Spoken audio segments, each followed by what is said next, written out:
Hey, I totally didn't do my video today.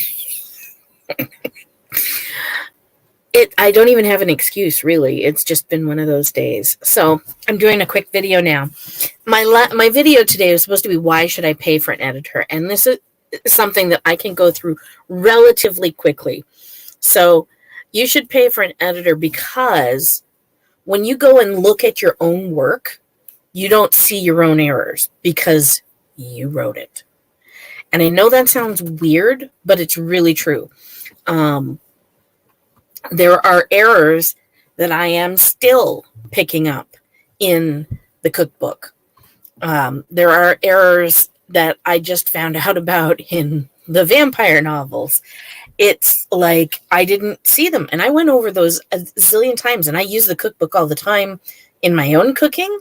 So it's like, why would I not have seen this?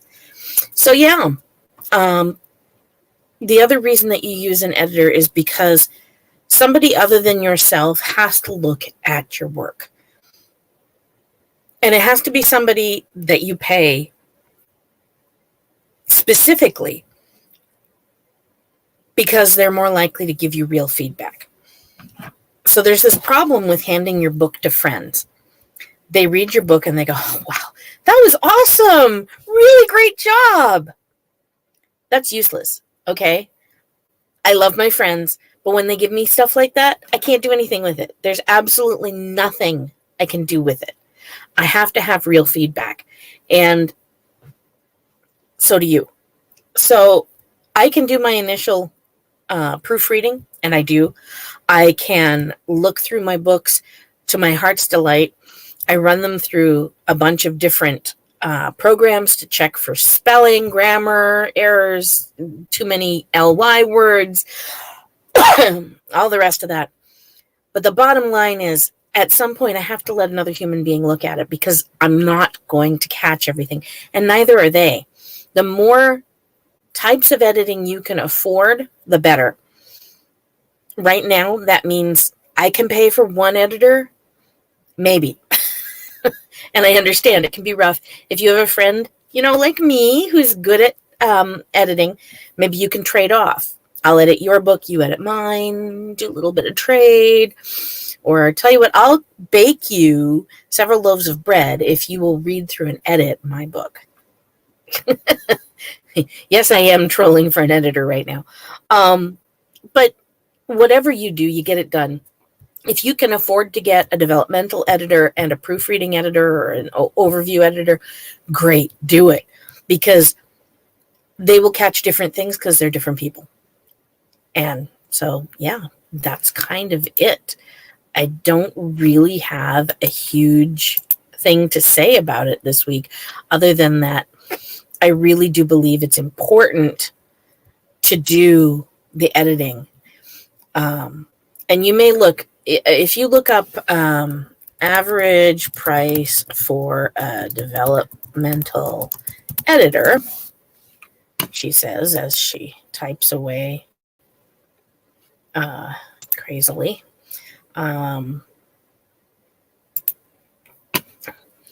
So developmental editing rates for your manuscript usually cost between 7 cents and 12 cents per word.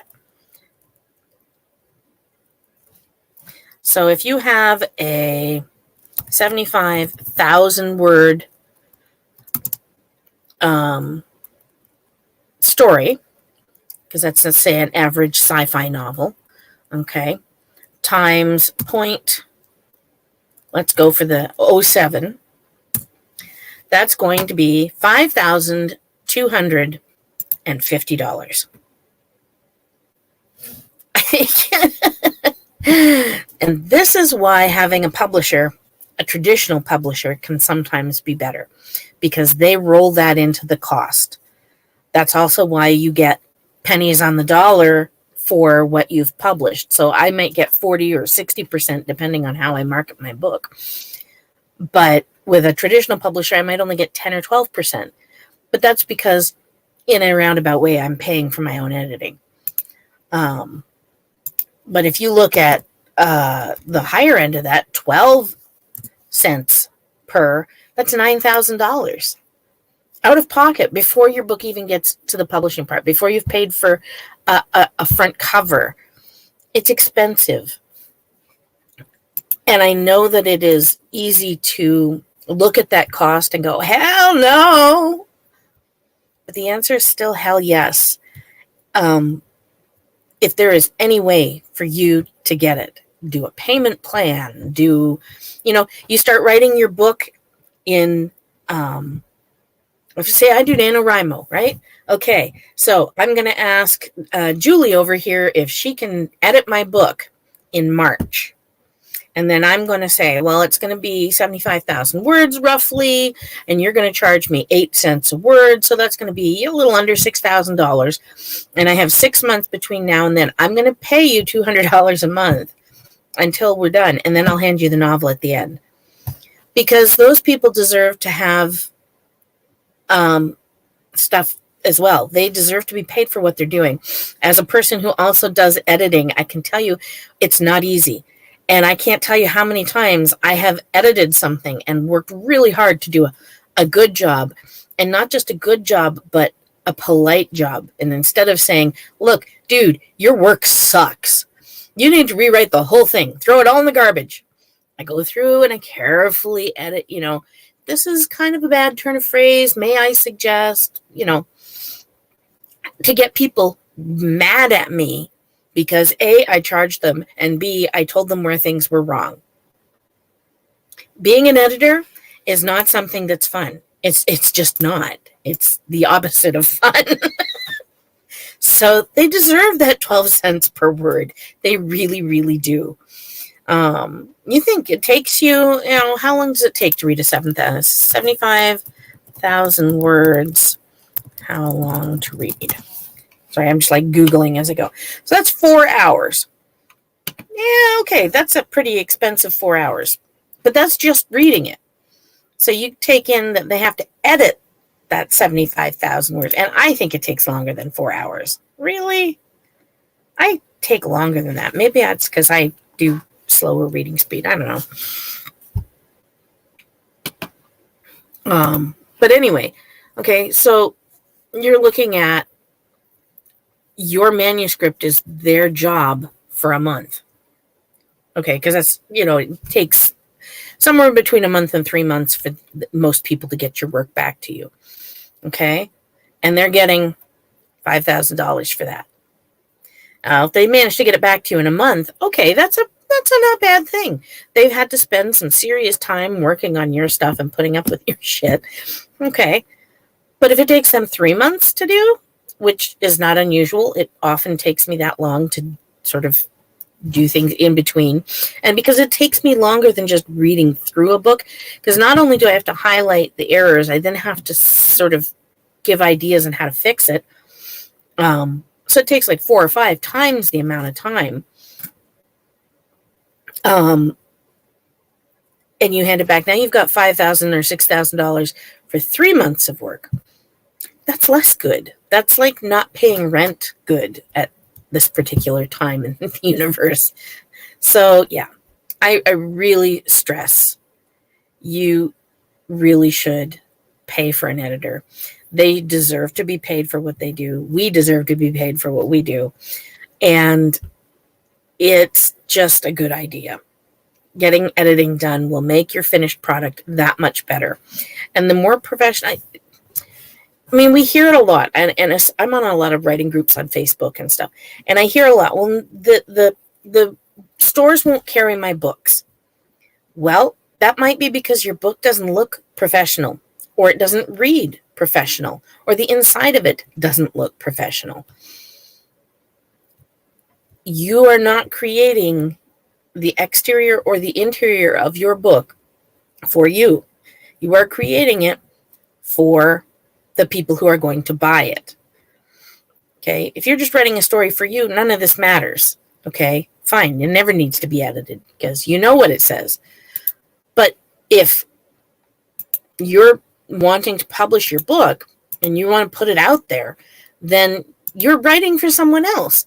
And in order to do that writing, You have to think about what they're going to do, and not just what it says, but how it looks, the physicality of it. And then you have to also look at the content of it. Is it something that people actually want to read? Okay. I had some guy on one of the writing groups talk about an erotic novel about Tyrannosaurus Rexes.